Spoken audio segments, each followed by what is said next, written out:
Hello, thank you for joining us today. On behalf of the Putnam County Playhouse, this is Jack Randall Earls, the man in the chair, and today we're getting to know board member Linda Gjesvold. Hi Linda, thanks for coming in. Hi Jack, thank you. You've been here for many seasons. We'll get into that a little later. But first, let me ask you, what was your first production at the Putnam County Playhouse, and how did you get involved in that? Well, the first production was Peter Pan, which was performed at McAnally Center, and Jim Poor directed it, and that kind of gets me to the old timers and how I got involved, because Steve Summers, do you recall him? Yes. He was a science teacher at North Putnam, and he's also the one that was the theater director at North Putnam at the time. So he got me involved in theater at North Putnam, then which of course led to Putnam County Playhouse because he was on the board of directors there. And Jim Poor was an integral part of Putnam County Playhouse, so one thing led to another, and there I am doing a show for Jim Poor. Okay. Now, as you just mentioned, you worked with some of the original members of the Putnam County Playhouse. Can you share some memories about them with us? Well, I wasn't around for the first 10 years, believe it or not. It's only been 50 years.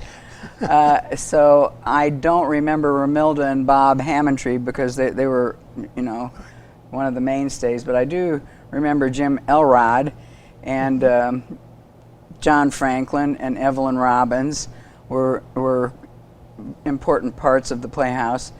And Ernie Ford, of course, he wasn't on at the beginning there, like he's not ancient history like I am. But and I.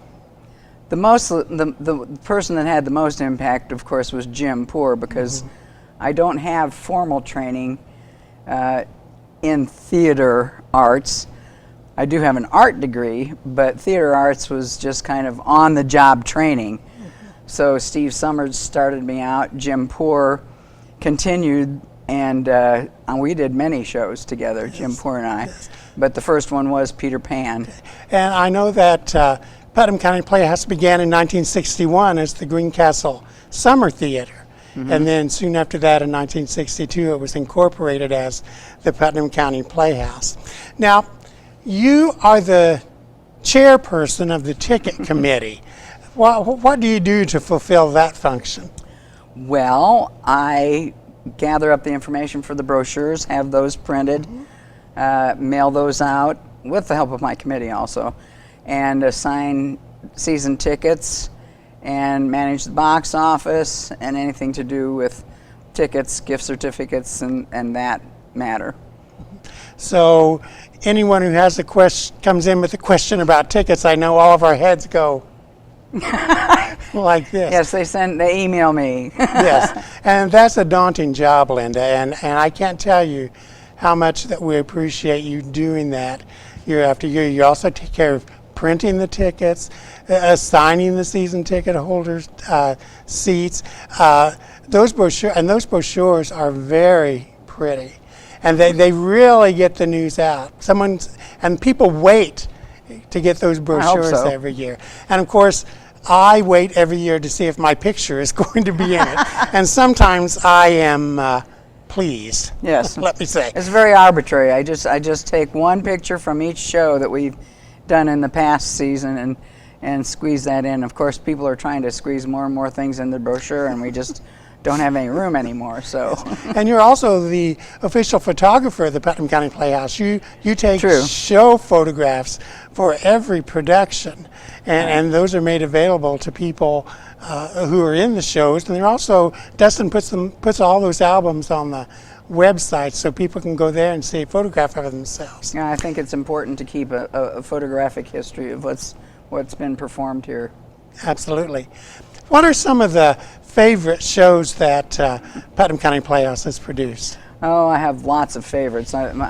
Me too. My all-time favorite is Fiddler on the Roof, just because of the show and the content. But I had to make a list so I wouldn't forget all these. It ties in with, you wanted to know some of the favorite sets that I've designed too.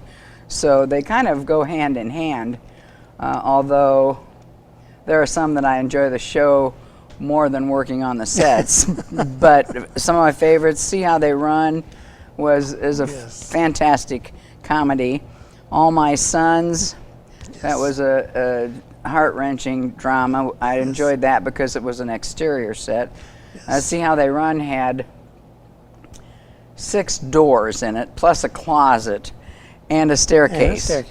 So that one was a challenge in designing. On Golden Pond I liked because I got to build, I really am a sculptor at heart, I think. I got to build a stone fireplace that we've used in a couple of shows. And then best of all, I got to hang my father's pike record-size fish over the fireplace for whatever show we used the fireplace in. I enjoyed The Miracle Worker because it was a really interesting set, plus the working pump, and the whole set looked kind of like a Antiques Roadshow. Right. And Kathy Steffen directed that, I think, and that was a wonderful, wonderful production. Great show too. Yeah, that's one of my favorites. Yes. Also, The Games Afoot, which Dustin directed, and it's a recent one. I liked that because it was an Art Deco set, and it had the strange feature of a bar that was hidden behind a wall and came out, and then of course a character sat on the bar and got snarfed up by the wall. Yes. So that I like interesting sets that are a little bit intricate. Then we get on to musicals. Drowsy Chaperone. That one, Shelley tricked me. Shelley McFadden directed it, and she said, "Oh, do the set for me." I said, "Okay, maybe." And she said, "It's okay because it's a musical, and it just has one room." And you're seeing part of it here. It's this guy's apartment, and he dreams about theatrical productions. And I said, "Oh, good, I can do that," because musicals usually involved numerous sets that have to be moved on and off and put somewhere when you're not using them. And she neglected to tell me, however, that upstage was this refrigerator that you opened up and put a carton of milk in so you can see the inside of the refrigerator, and then that disappears and it becomes the grand entrance for the whole cast. Then on another part of the stage is a Murphy bed, which also, after it folds out, will fold up with people on it.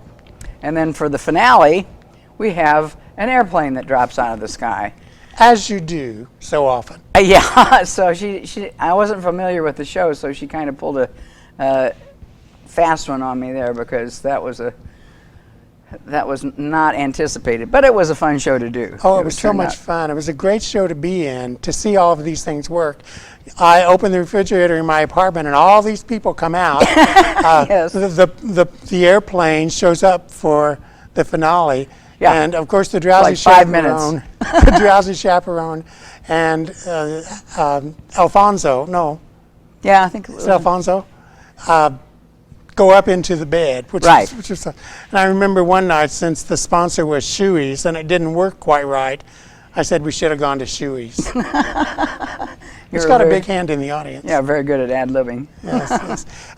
What are some of the unique problems about designing a show for a barn and also for a thrust stage, which has the audience on 3 sides? Well, it has no fly loft to speak of, and has no wing space to speak of, so straight shows are a little easier, except things like the bed that has to fold up almost didn't fit on the stage when it collapsed back behind the set because there's not very much room there. So you have to try to figure out ways to hide exits, etc. And because it has no fly loft, you can't have very many drops. So you might tell people what a fly loft is if they're not familiar with theater. There's a space up, well, there should be a space up above the stage area here that's equal in size, so that you can have a bar come down, you can tie a drop or scenery or something on it, and you can lift the bar up and fly it, and the people can't see the bottom of it from here. Our problem is the roof slants down, so our fly space is about this big. About the size that you can put a fiddler in. I suppose. Yes. Okay. Why do you think, before we leave sets, I want to tell you, Linda, that your set for Joseph and the Amazing Technicolor Dreamcoat that I directed in 1993 is also one of my favorites. That's the first time we used the turntable, and I think people were a little bit amazed. I remember hearing every night the first time the turntable turned, the people went like this. So I love that show. Well, that's not actually the first time we used the turntable. As a set, we used it for Showboat. Jim Poor, built it, and I think the first one was Carousel. Yeah, we used it for Carousel. Joseph was another favorite. Didn't get all my list done. Oh, well, you want to finish your list? I'm sorry. Well, it's not, My Fair Lady and Into the Woods. I can go on and on. Oh. So we'll cut it short. You're naming some good ones. Do you have any humorous backstage or onstage stories that you can share with us? Well, one of the few shows I was actually in is called Play On, and I was cast as a stage manager, strangely enough. And my line, well, the show was about, I don't even know what the storyline was, but the first part of the show was rehearsal, and the second part of the show was supposed to be the performance. And it's a comedy, so everything went wrong at all times. And my line specifically was to tell the maid when she answered the phone, she needed to hang it up. She would answer the phone and then lay it down on the table. If she didn't hang it up, then the next time the phone was to ring, it wouldn't ring. So I told her that, I think, a couple of times. Hang the phone up after you've answered it, or it won't work. So we come through rehearsals and get to performance time. And I don't know if it was opening night, but it was one of the performances. And we go through the first two acts. Then we get to the final act. And, of course, the maid picks up the phone and puts it down on the tabletop.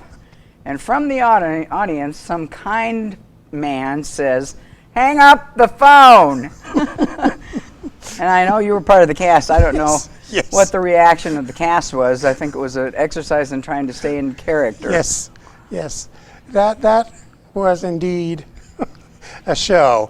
The more trouble we as actors got into on stage, the funnier the audience thought it was, and especially the more desperate we became. Right. That was an interesting show in the point that it was 3 acts, and each act was different. It was the same show, but they changed at each act, so you poor people had to, rememorize different things, like it was the Rancho Por Ruby, and then it was Darjeeling Diamond. And the Darjeeling Diamond that Judy Berry handed to me. Ah, yes. As I was standing there, the hand came out from the set. Right. From the safe. Very lovely. Now, why do you think Putnam County Playhouse has been so successful? I don't know. Ever since I moved here, I grew up in Fort Wayne, and I taught at North Putnam for a long time. And ever since I've been here, I've felt that Putnam County is very welcoming to the arts. So the whole populace accepts, the visual arts and performing arts very readily.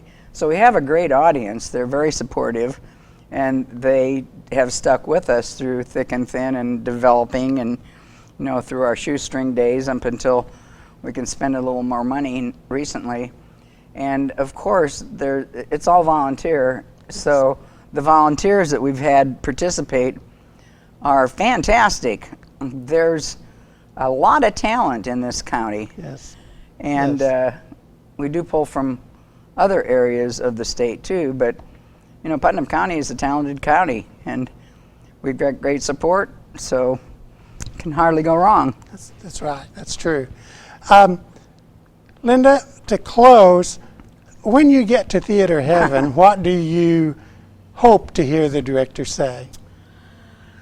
I hope the director says, We don't need you to paint any more drops because we'll just use what we've got. And by the way, we found that one that's missing. Thank you, Linda. Thank you. And thank you for watching us. We certainly appreciate it.